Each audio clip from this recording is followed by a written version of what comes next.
Teman-teman semua para pejuang P3K teknis, khususnya di Jabatan Penata Layanan Operasional, yang insya Allah di tahun 2024 ini teman-teman akan mengikuti seleksi P3K teknis. Saya doakan semuanya lulus ya, amin. Nah teman-teman, kita masuk ke part ke-6, yaitu jurus ke-6 untuk taklukan soal-soal tentang P3K teknis. Let's go, kita langsung ke soal nomor 1 ya. Di soal nomor 1 ini, seorang staf kepegawaian di sebuah badan pemerintahan, atau nanti mungkin teman-teman mendapatkannya soal-soalnya tentang sebuah instansi, itu sama aja, menemukan bahwa data kepegawaian yang tersimpan dalam sistem digital banyak yang tidak akurat. Beberapa data pegawai belum diperbarui, seperti informasi pangkat, masa kerja, dan status kepegawaian. Hal ini menyebabkan kesulitan saat proses penilaian kinerja tahunan dan pengajuan kenaikan pangkat. Atasan meminta staf tersebut segera memperbaiki ketidakakuratan ini. Langkah apa yang paling tepat dilakukan oleh staf tersebut? Berarti ini lebih kepada menanyakan diri kita sendiri. Kalau ada masalah data yang tidak akurat tentang informasi dari kepangkatan, masa kerja, dan status kepegawaian. Nah, apa yang harus kita lakukan nih? Yang A, menunggu sampai proses penilaian kinerja selesai lalu memperbarui data yang salah setelahnya. Ini nggak akan kita pilih ya, karena kan harusnya penilaian kinerja itu dilakukan sebelum dari data itu harus beres dulu. Yang B, meminta semua pegawai untuk menyerahkan informasi terbaru mereka dan langsung memperbarui data kepegawaian dalam sistem. Good, yang B bagus daripada yang A, jadi kita coba untuk simpan dulu yang option B ya. Di option C, mengupdate data secara bertahap sesuai prioritas pegawai dan membutuhkan penilaian kinerja terlebih dahulu. Jadi bagus juga yang C, mengupdate data secara bertahap sesuai prioritas. Jadi BC bagus, kita simpan. Yang D, menghapus data lama yang tidak akurat dan memulai sistem kepegawaian baru tanpa memperbaiki data yang ada. Jelas yang D nggak akan kita pilih. Ini solusi yang akan berdampak lebih tidak baik ke depannya, karena kan harus mendelete semuanya tanpa memperbaiki data yang ada. Harusnya diperbaiki aja, karena kan di sini masalahnya adalah pangkat, masa kerja, dan status kepegawaian. Hanya 3 itu yang salah atau yang belum terupdate. Jadi bukan keseluruhan yang salah, tapi belum terupdate seperti itu. Nah, option E, menghubungi setiap departemen untuk memastikan data yang diinput sesuai dengan informasi terbaru dan melakukan pengecekan ulang. Good, yang E. Menurut saya yang E adalah paling bagus dari option-option yang lainnya. Kenapa bisa yang E? Lihat ya teman-teman. Option E adalah yang paling tepat karena staf perlu berkoordinasi dengan setiap departemen, karena kan semuanya banyak di dalam satu badan itu, untuk memastikan bahwa data yang dimasukkan ke dalam sistem adalah data yang paling terbaru dan akurat. Yang bagusnya lagi, value kedua adalah dia melakukan pengecekan ulang secara menyeluruh. Ini penting teman-teman untuk menghindari kesalahan yang sama di masa depan. Makanya soal-soalnya itu harus kita ambil option jawabannya yang tidak banyak membuka ruang kesalahan selanjutnya. Jadi harus ada paket soal itu yang benar-benar memecahkan masalah tanpa harus membuat masalah baru. Nah itu. Jadi pengecekan ulang itu salah satu treatment untuk mencegah kerusakan selanjutnya. Oke. Jadi opsi yang paling tepat adalah opsi E ya. Silakan teman-teman untuk tulis di buku catatannya untuk trik-trik seperti ini, karena nanti banyak banget soal-soal berkaitan dengan penata layanan operasionalnya. Jangan lupa di-subscribe dulu supaya kalau ada soal saya update yang baru, teman-teman langsung ada notifikasinya. Nah, loncengnya diklik dulu ya teman-teman ya, supaya ada pemberitahuan dari kami. Nah, kita coba ke soal nomor 2 ya. Di soal nomor 2 ini kita sama-sama coba bahas. Dalam beberapa bulan terakhir, jumlah pegawai baru di sebuah badan pemerintahan meningkat pesat. Data pegawai yang masuk ke dalam sistem digital belum terintegrasi dengan baik karena keterbatasan sumber daya manusia dan waktu. Berarti di sini masalahnya adalah SDM dan waktunya. Akibatnya, ini dampaknya terjadi penumpukan data yang belum diperbarui, termasuk informasi penting seperti status kontrak dan riwayat pelatihan. Apa yang harus dilakukan staf kepegawaian untuk mengatasi penumpukan data ini dan memastikan integrasi yang baik ke depannya? Apakah A. Menunda pengelolaan data? Jelas nggak akan kita pilih karena itu pertamanya sudah kalimat yang negatif. Yang B. Menggunakan tenaga outsourcing untuk sementara waktu guna membantu menginput data pegawai baru. Kita coba untuk keep dulu ya teman-teman. Yang C. Mengidentifikasi data yang paling mendesak untuk diperbarui. Good, ini bagus. Dan memprioritaskan, ada dua value teman-teman, menginputkan informasi tersebut. Yang C itu lebih bagus daripada yang A dan B, jadi yang A, B nggak akan kita pilih. Yang D. Meminta bantuan dari departemen lain untuk mengolah data pegawai baru dengan membagi tugas sesuai kapasitas, itu juga bagus. Jadi C, D berarti punya dua kandidat ya. Yang E. Menghapus data yang tidak lengkap dan hanya menyimpan data pegawai yang sudah jelas informasinya, itu nggak akan kita pilih juga. Karena di sini adalah meningkat pesat, data pegawai masuk ke dalam sistem itu belum terintegrasi dan keterbatasan SDM dan waktu. Nah, kalau kita masuk di dalam option D, meminta bantuan dari departemen lain untuk mengolah data pegawai baru dan membagi tugas sesuai kapasitas, itu juga bagus teman-teman. Tapi akan lebih penting bagusnya lagi yang option C. Kenapa? Karena kita harus mengidentifikasi dulu mana data yang paling mendesak yang harus dilaporkan, yang mana yang harus diperbarui. Nah, di sini memprioritaskan penginputan informasi tersebut. Jadi ada ketersambungan, pertama diidentifikasi dulu apa data yang harus kita selesaikan utamanya, baru kita prioritaskan inputan tersebut. Jadi opsi yang paling tepat adalah yang C. Walaupun yang D itu pun bagus dan bisa masuk dalam option tersebut. Tapi kita akan pilih option yang benar-benar punya win-win solution daripada yang lainnya. Option C adalah yang paling tepat karena mengidentifikasi data yang paling mendesak untuk diperbarui dulu. Karena di sini teman-teman lihat ya, sumber daya manusia dan waktunya itu terbatas. Mungkin kalau sumber daya manusia itu bisa berkolaborasi dengan departemen lain. Tapi kalau masalah waktu bagaimana nih? Kalau masalah waktu kan kita nggak bisa. Makanya waktu ini kalau mendesak, maka kita akan menginputkan yang mana yang diprioritaskan oleh atasan tersebut. Jadi yang paling tepat adalah yang C, seperti itu.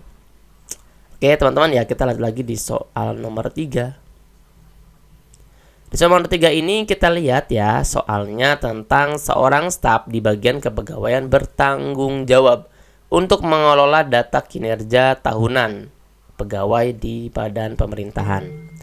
Setelah semua data diinput ke dalam sistem, ditemukanlah teman-teman kesalahan dalam beberapa laporan kinerja pegawai. Setelah diinputkan baru ketahuan kesalahannya ya.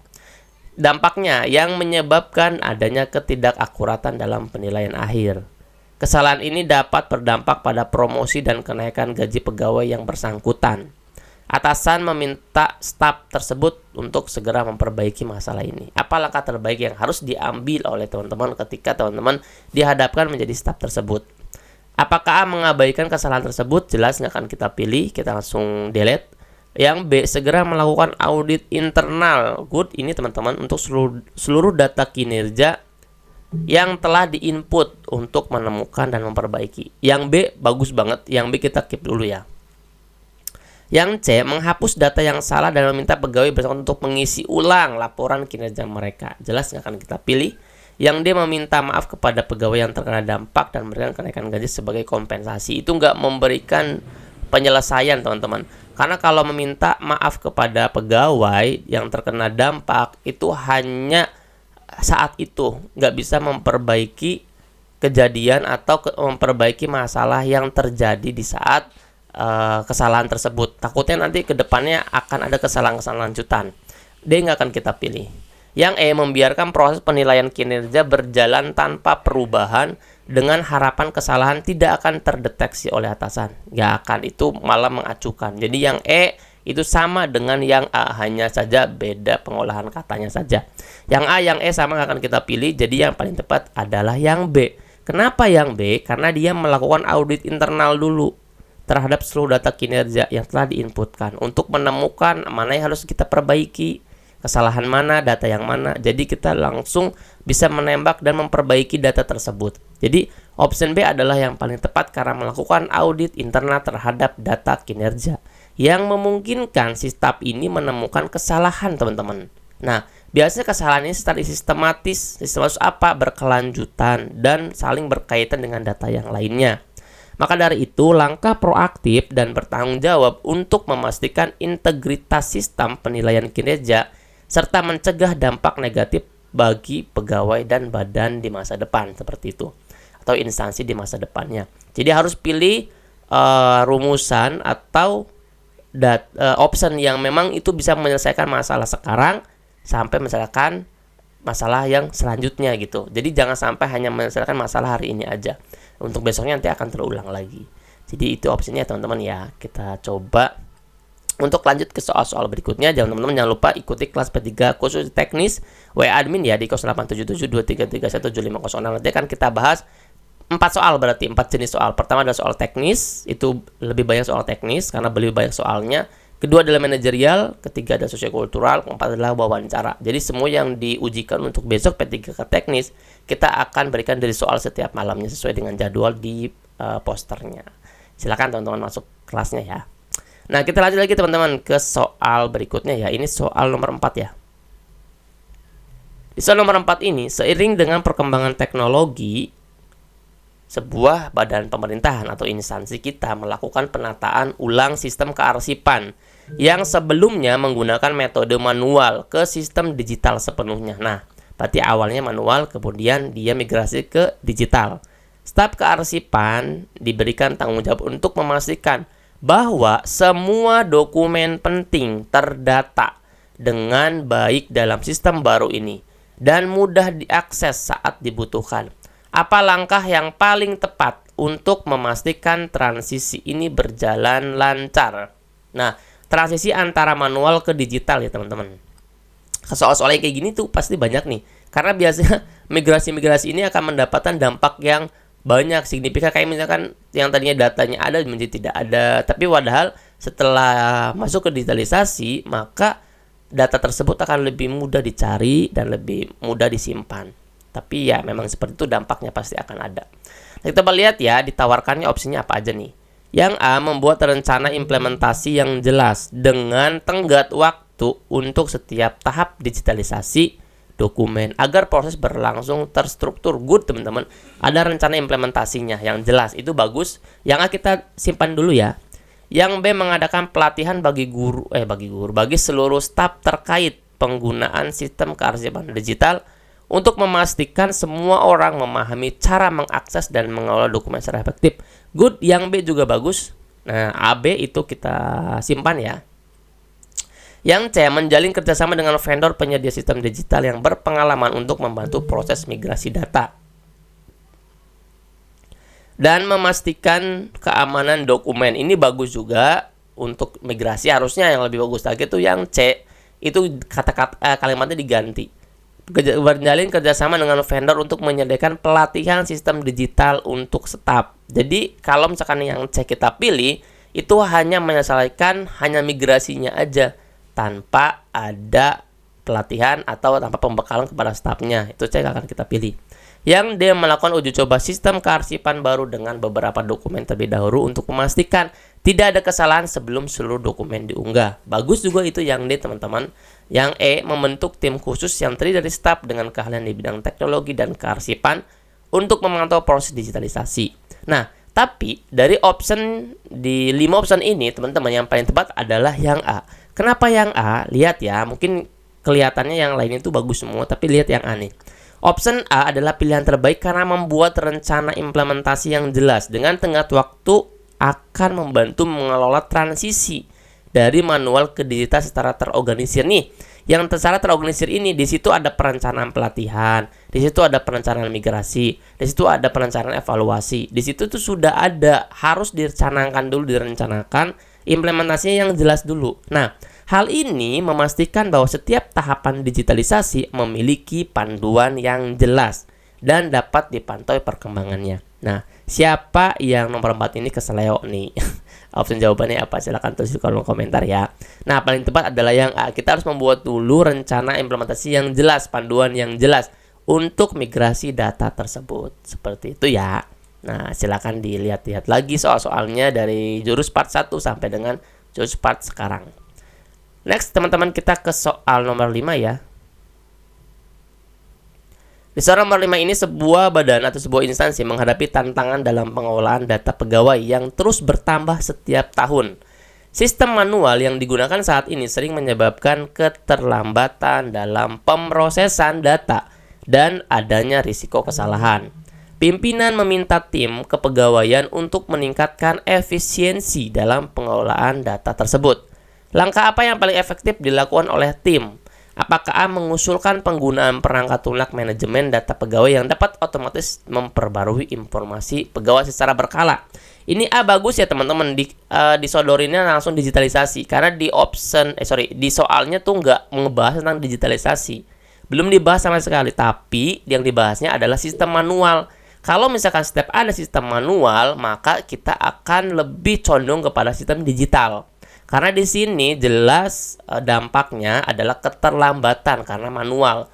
Berarti kalau keterlambatan manual akan membuat perangkat lunak atau software yang bisa membuat kinerjanya lebih cepat lagi dan lebih efektif lagi.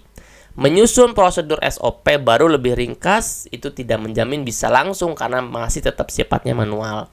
Mengadakan workshop untuk melatih seluruh staf bagus, tapi langsung ada option yang memang langsung menjurus ke sistem perangkat lunaknya. Yang D, membentuk tim khusus yang fokus pada pemantauan dan perbaikan. Dan E, melakukan audit rutin terhadap data kepegawaian. Semuanya bagus, tapi yang paling bisa menyelesaikan di dalam keterlambatan sistem manual ini adalah yang option A. Karena dia mengusulkan penggunaan perangkat lunak manajemen atau disebut dengan digitalisasi kepegawaian. Option A adalah pilihan terbaik karena penggunaan perangkat lunak manajemen data dapat meningkatkan efisiensi dan mengurangi risiko kesalahan secara signifikan. Sistem otomatisasi juga memungkinkan teman-teman data pegawainya diperbarui secara real time. Jadi real time itu kalau misalkan ada kepegawai, misalkan ada SK baru masuk, dia langsung menggunakan input SK-nya, nanti langsung ada di profil kepegawaiannya. Jadi nggak harus langsung nulis menggunakan tulisan tangan seperti itu. Jadi lebih bagus adalah option yang menawarkan digitalisasi kalau dia memang berkaitan dengan manual seperti itu.